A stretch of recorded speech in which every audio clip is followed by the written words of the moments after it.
Hey everybody, Johan Magnusson here, Big Swede Barbecue, and today we're grilling up some amazing garlic and chili shrimp on the Burch Barrel. So the first thing that we need to do is prepare the shrimp. So here's what we're gonna do. Take a pair of scissors and cut along the tail. Then we're gonna pry the shell open and remove the vein. Now when the shrimp is ready, it's time to start working on the marinade, and here are the first steps. And we're gonna add half a cup of olive oil to a bowl. Then we're gonna add a couple of tablespoons of minced garlic, a couple of tablespoons of lemon juice, 2 tablespoons of our Big Swede Barbecue Badass Seafood Boost, and last but not least, we're gonna finely slice 5 red Thai chilies and add to the mix as well. Then you wanna mix this thoroughly and pour it over the shrimp.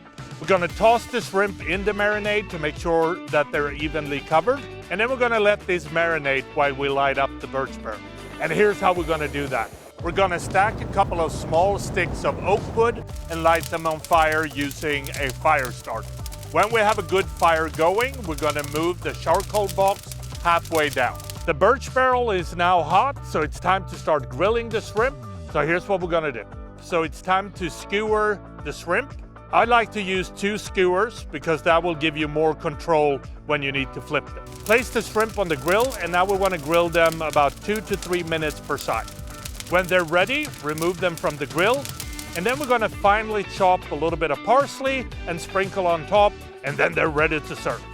And that is how I make my garlic chili shrimp on the Burch Barrel, and I think the only thing left to do is to try these and see what they taste like.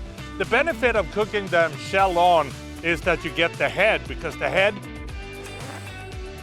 there's so much good stuff in there. And then you want to remove the flesh from the shell, and here we go.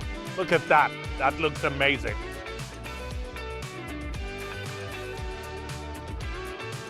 I really hope you try this at home. Happy grilling.